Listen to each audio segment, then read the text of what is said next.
Going to the third case, or take a break? Third case or a break? Yes, sir. Third case on the docket is Baptiste versus Griffith.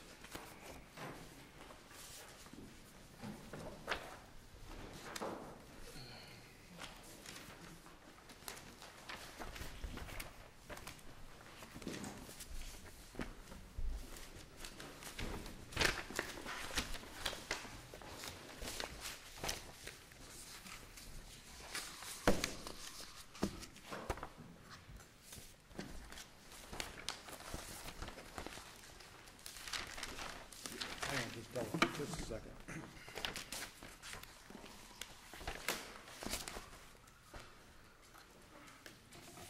Good morning, Your Honors. James Sherman on behalf of the appellant Roy Baptiste, along with co-counsel Richard Sherman. And I recognize your docket's running along, so I'll try and be brief here. And I really want to focus on 5 minutes for rebuttal, and I really want to focus on our two main issues raised in our brief, which is that the future medical award was speculative and not reasonably certain to be incurred, and that the award for past and future earnings was not shown to be reasonably certain to be incurred. And just for very brief background, this was a minor impact collision. Plaintiff had had a prior cervical fusion, and her theory at trial was that she was an eggshell plaintiff, and the verdict came out to roughly $937,000. As to the future medicals being speculative, there was testimony by Dr. Priu. Let me stop you right here because it'll bother me till I get this cleared up. Correct. There are three aspects of this that will concern us through the whole argument. One is there's no motion for directed verdict in this case. Correct. And the words manifest weight of the evidence do not appear in the motion for new trial. And then I guess third is your defense lawyer didn't blackboard any countervailing numbers for this final judgment. And so I'm not quite sure what legal test we're supposed to use to decide that these numbers are too high. All right. Well, Your Honors, first, agreed. There's no motion for directed verdict. We're not seeking a directed verdict. As to the numbers, we believe that it warrants a remitter to the maximum of the $143,000, but more so, we believe that the testimony was so speculative that there's no way to figure it out, and it should just be a new trial overall. But how do I do that if no one argued manifest weight and no one moved for directed verdict? Don't I have to have at least one or the other of these to give you relief? Well, and Your Honors, I believe that that's why we really kind of emphasize the 143 being the maximum allowable numbers under the evidence. Basically, Dr. Priu testified that there was 3 procedures that she may need in the future, but at the end of testifying about the 3 possible procedures, he stated that most patients don't need that, which basically undermined the entire testimony of likelihood. So it's then moving to the testimony of Dr. James, he testified about possible procedures she would need in continuing care in the future, but generally he didn't give any numbers, and he did not testify as to specific amounts for each of those procedures. So it's our testimony that at most the allowable amount would be the 143 by Dr. Priu. This is for the future medicals you're talking about? Yes, correct, Your Honor. Okay. What about the past medicals of 211? We didn't raise that as an issue. And then on the damages for lost earnings in the past, the $50,000? Yeah, it's our contention, Your Honor, that those weren't reasonably certain to be incurred. The testimony was that she could earn $50,000 in the future. So what was the maximum allowable amount that a jury under Boole versus Touche was allowed to draw in on that line? I think your motion for remitter tells me. Yeah, Your Honor. I guess the $2,000 a month was most of those reasonably certain to be incurred. But the $50,000 awarded was less than she ever made anyway. And then the future that she was awarded was less than what she was going to make in the future. Assuming she worked 13 years, it's about $11,000 a year, $12,000 a year, which is less than she was making at the time of the accident. So I kind of feel like you're asking us to reweigh the evidence to determine whether it's sufficient. You didn't make a DV argument. Your motion for new trial doesn't talk about the manifest weight of the evidence. So I don't know what else you're asking us to do, because you keep referring to the low-impact accident. Well, that's not something for us to consider, because you would agree with me that you have competent experts on both sides that have come to a disagreement as to whether there's a permanent injury and to whether or not she needed future medical care, correct? Yeah, I agree. I understand, Your Honor, and it's our position that the evidence just was unreasonably speculative, and they failed to show that it was reasonably certain to be incurred. If I may, Mr. Chair, I guess I share with both what Judge Alterman and what Judge Sleet said, because wasn't there also testimony from her employer saying, you know, she's one of those people, she was a hard worker. She was working, and but for this accident, you know, she was slated to make incredible amount. So, I mean, much more than was ultimately, you know, awarded. Well, if I may, Your Honor, the difficulty is that she had only worked there for 3 months, and 6 weeks of that period was training. So she had a track record of 6 weeks. So there wasn't any sufficient. We contend there wasn't sufficient testimony to show this, to meet that argument that she was going to be a great worker and exceed the expectations. So. Well, who else is better to testify other than her supervisor? That was the only testimony that we had in the record regarding wages. And it appears that the defense conceded that she was unemployable. Otherwise, they would have gotten a vocational rehabilitationist to testify that she does have some employability skills. She could do some type of work in order to mitigate future lost earning capacity. That wasn't done here. So what we're left with is Mr. Lee, I think, who has nothing but a glowing evaluation of her. Well, there was testimony by our workers' compensation doctor, Dr. Herman, that she had been released back to work and had reached maximum medical improvement, and she did return to work for a period after the accident. So there was evidence that the jury, there was evidence to refute that, I guess is what I'm saying. Coupled with Mr. Lee, who went to visit her sometime after she terminated, and she could barely walk. The accident was in 2007, is that right? Yes, Your Honor. And the verdict is in early 14. So the $50,000 in terms of past lost earnings is for a period of roughly 7 years? Yeah, approximately, Your Honor. So basically the jury awarded her, if you did it per annum, something less than $10,000 a year. That's correct, Your Honor. Okay. 7. Right. If you have no further questions, I'll be back on. Okay, thank you.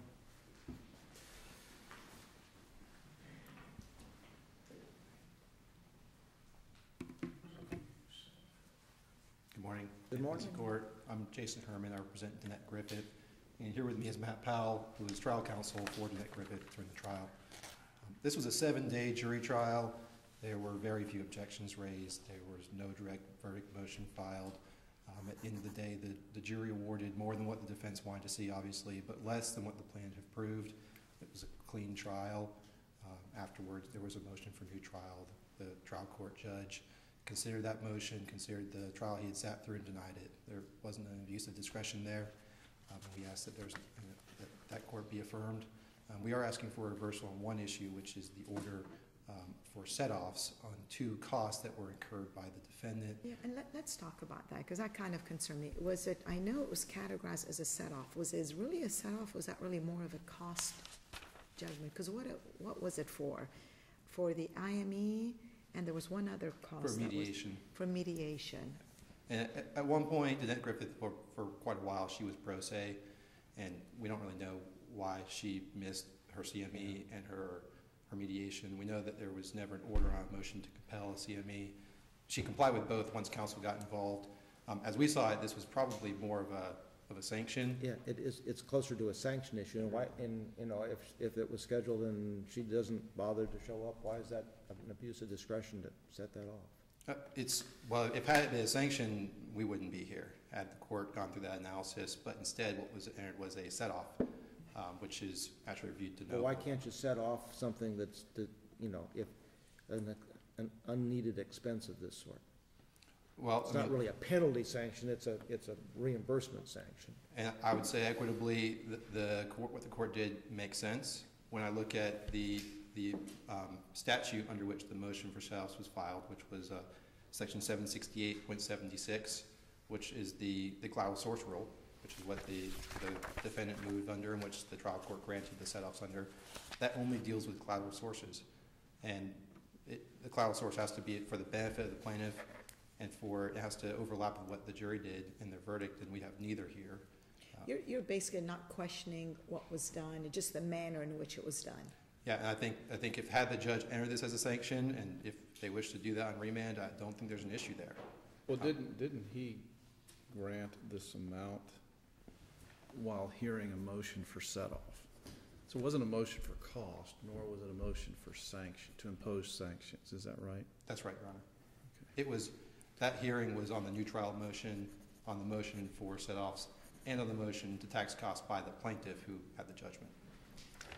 Spend a couple minutes and tell me how the jury could, within its reasonable bounds, have awarded $275,000 in future medicals. There's three different ways that you can look at this, each separate or together. First, if you look at the past medical expenses as an earmark of how much the medicals would cost, because there's testimony that's going forward. What the jury award, as you said, was $211,000.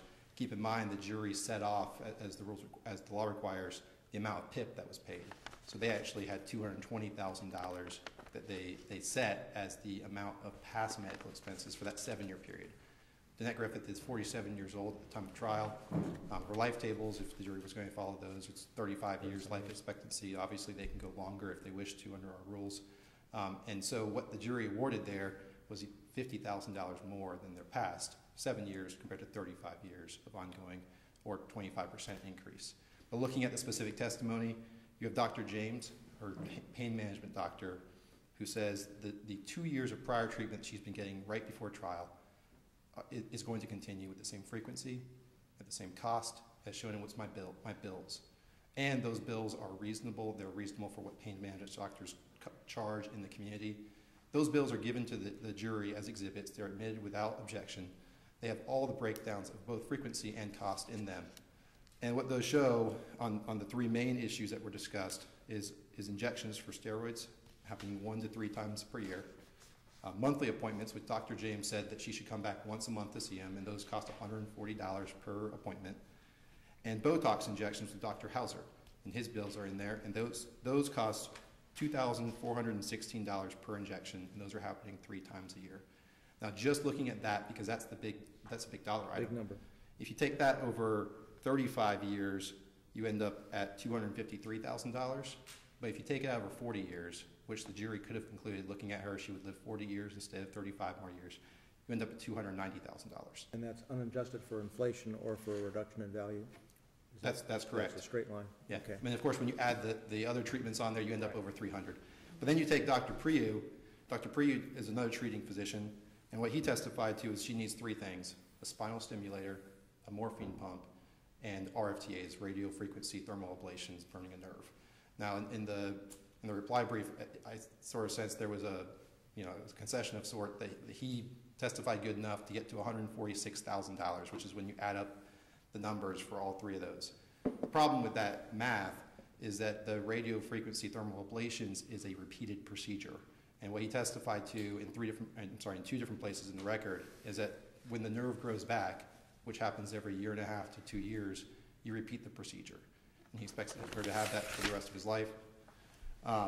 The numbers there are range from $165,000 at the low end to $280,000 at the high end if you take it over 35 years, obviously higher for higher life expectancy. And then if you take Dr. James and Dr. Priyu and you put them together, you end up with a number that's more than double what the jury awarded. It's over $650,000. And I know in the briefing there was an argument that these are duplicative, but Dr. Priyu dealt with that in his testimony. He said these are not meant to, my treatment's not meant to replace her other treatments. It's adjunctive therapy is what he described it as. So we've got a combination. I mean, either you take any of them by themselves, it justifies the number just barely, and then you take them combined and it is twice what it is. it hasn't been argued, but I'm curious about the camera in the courtroom. It's a little unclear to me. Is this a camera that the plaintiffs arranged so Danette Griffith could watch this away from the courtroom, or is this a private entity coming in wanting to just stream it live on the internet for the world? It's just being streamed live. You can see from the beginning. Did the plaintiff's counsel file the motion to do this? Did some other commercial entity come in to do this? How was this done? Plaintiff's counsel filed the motion to do it, and it was basically like today, it's a live stream over the internet, just available. I understand that the biggest audience was actually at Nationwide Insurance watching the trial. But if you look at the beginning of the trial transcript, what you see is there's actually a lot of concern by plaintiff's counsel that his client's not going to be there because he wanted Danette Griffith to be there, and she made the decision that she wasn't going to go. So when the motion to have the camera in the courtroom was 2 weeks prior to, it wasn't meant to be there.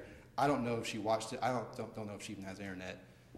She doesn't have really an ability to drive, which is why she didn't get to trial, and she got this head motion she does, and she was embarrassed. I'm curious because at least there was a request from trial counsel to inform the jury, I guess maybe during voir dire, why my client is not there, but the court basically said absolutely not.